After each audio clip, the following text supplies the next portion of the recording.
Alright, mega love shoutout. Nandito tayo kay Sir Bad. Sara dumulog sa Supreme Court para ipatigil nito ang impeachment mini trial sa House of Representatives. Sobrang takot ni Inday Lustay. Ito na po mga absat. Pakinggan natin Sir Bad. Sir Bad, pasok. Bilisan natin para matapos to. 20 minutes, gawin natin 15 minutes. Buenos dias. Bawasan pa natin yung sound. Buenas tardes, damas y caballeros. As we correctly predicted in our past vlogs, including our vlog yesterday, yung sinabi natin sa tono ni Attorney Michael Powa, yung isa sa mga lawyers and spokesperson ni Sara Duterte, na they are really preparing to go back to again seek relief from the Supreme Court para ipatigil itong sinasabi ng nila Jinky Luistro ay mini trial. Although na-correct nila ito by saying hindi naman talaga ito mini trial kasi the ICC trial will only happen in the Senate.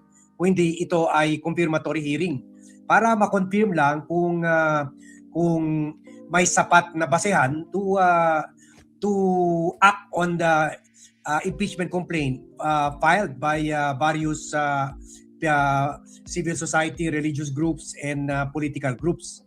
At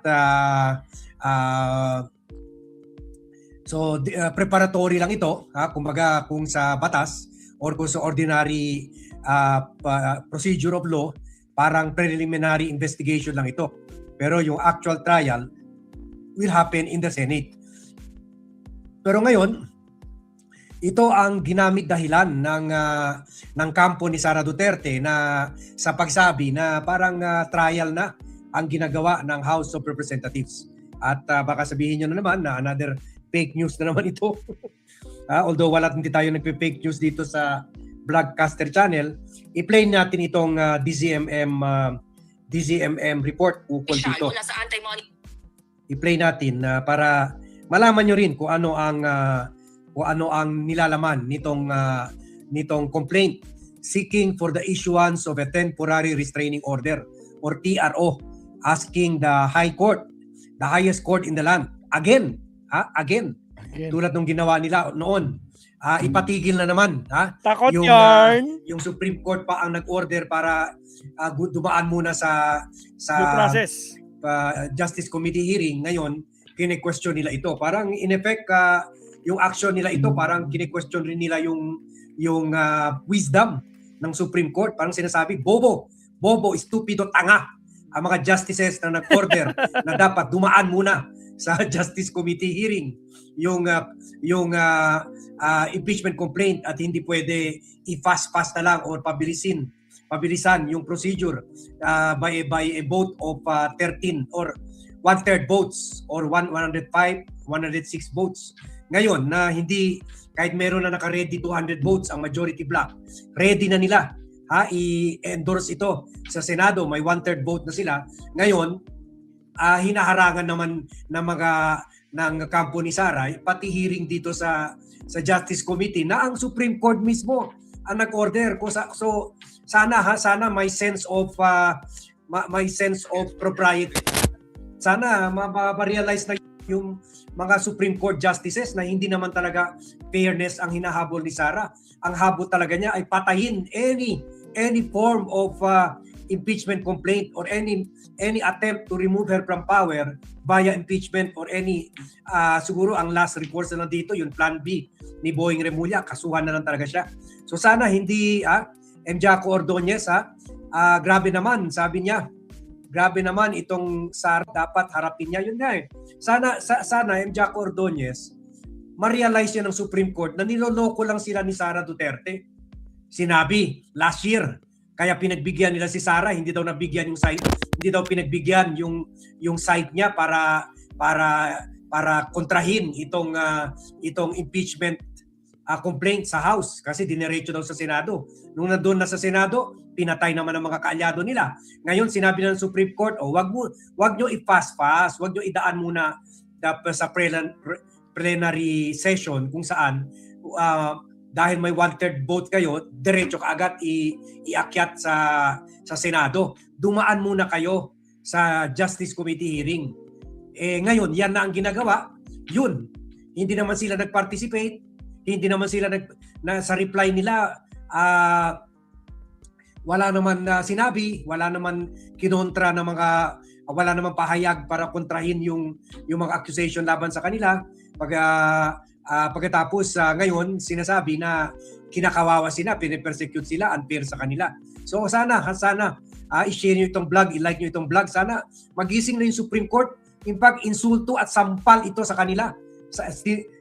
Naniwala sila kay Sara na hindi binigyan ng pagkakataon to air her side, to counter the articles of impeachment. Ngayon na binigyan na nga ng House through the Justice Committee ng ample chance si Sara para sagutin yung mga issue point by point. Ngayon ayaw naman sagutin at umakyat, bumalik ulit sa Supreme Court. So sana matauhan na yung mga Supreme Court. Wag nyo namumukhang tanga na talaga kayo, namumukhang bobo na talaga kayo sa kung hayaan nyo pa si Sara na gamitin kayo. Ang gusto lang man niya is not really to air her side. Ang gusto lang niya patayin ang impeachment. Last year nandoon na sa Senado, pinatay. Ngayon naman nandito sa House, patayin. So ayaw na talaga niya harapin. Kwan lang talaga ito, the same style ginagamit nila sa ICC na embes harapin yung kaso, dinadaan sa delaying tactic or kaya pinapadismiss ang kaso for may sakit daw, wala daw jurisdiction, question of jurisdiction and many others. O yan, i-play natin itong DCMM Flash Report.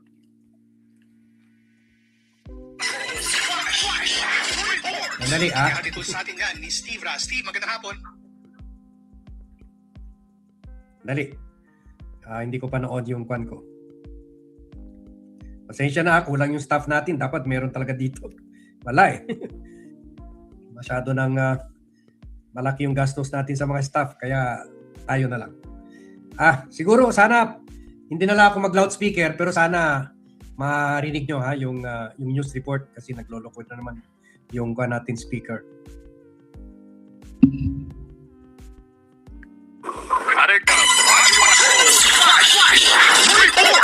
Hatid po sa atin yan ni Steve Ra. Steve, magandang hapon. Other dinagay ngayong araw sa Korte Suprema ang grupo ng mga abogado ng petisyon laban sa impeachment proceedings ng House of Representatives kay Vice President Sara Duterte. Pinangunahan ni Attorney Israelito Torion ang pagayang petition for certiorari kung saan hiling nila ang pagpapalabas ng temporary restraining order para mapatigil ang pagdinig sa impeachment complaints. Iginaswiran ng mga petitioner na nagkaroon umano ng grave abuse of discretion ng Kamara o yung House Committee on Justice nang deklarang tapat sa forma, nilalaman at pasera ikatlo at ikapat impeachment complaint sa kabayan ng sinasabing mga depekto sa mga ito. Abangan ang ibang detalye sa DZMM Radyo Patrol 630 at DZMM Teleradyo. Yan ang balitang kumpirmado. Sigurado. Yan. Thank you DCMM. Isa sa mga klaro naman siguro, no? Klaro naman yung DCMM report. According sa dito sa report ng ABS-CBN, isa sa mga argumento ni Torion ay ito. Basahin na lang natin ito. Sabi ni Torion,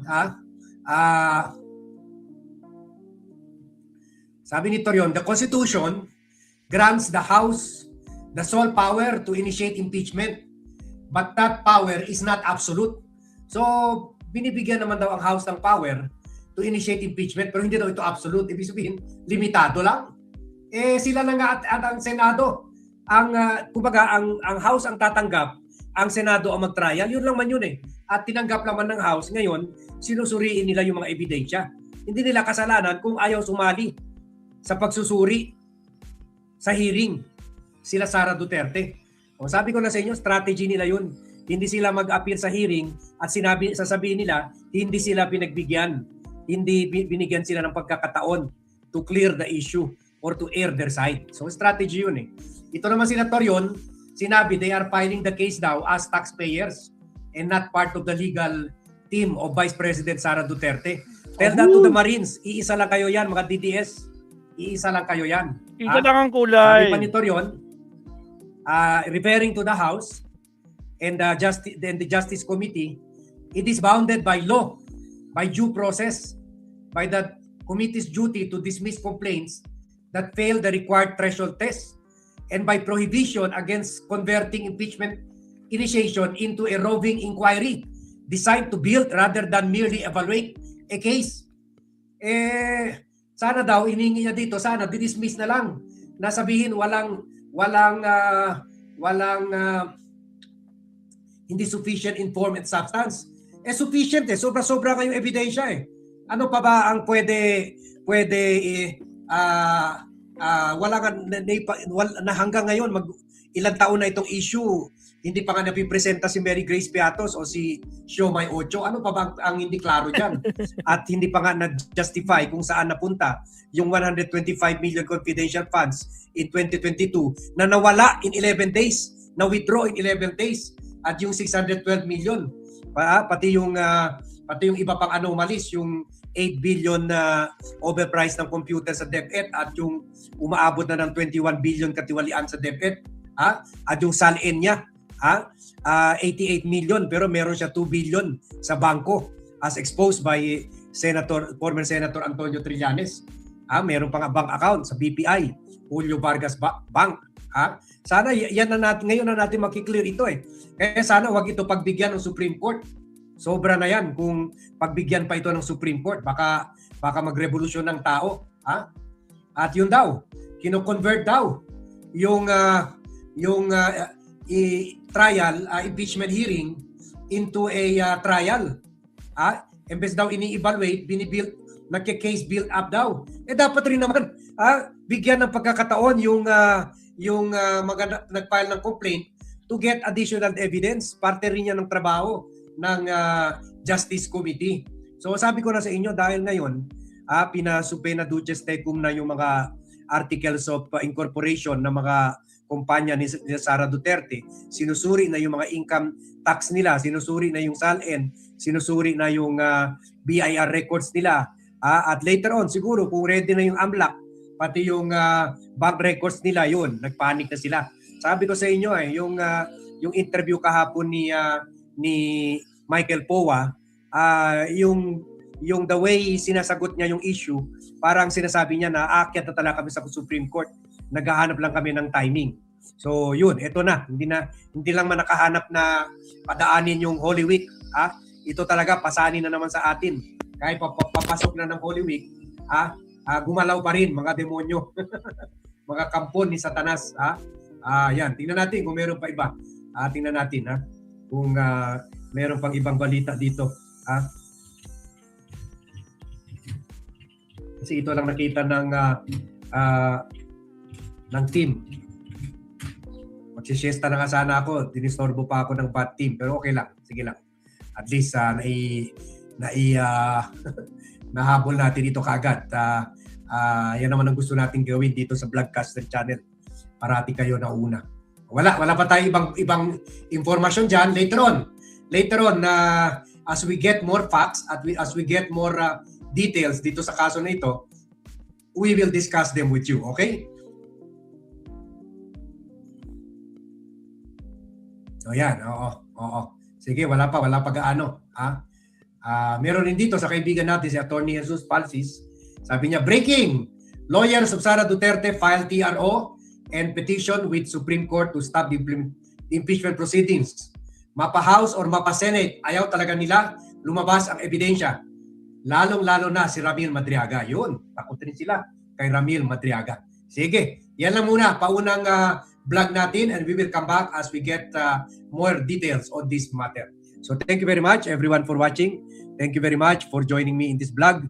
Yun, wala talagang ibang choice sila kundi umakyat sa Supreme Court.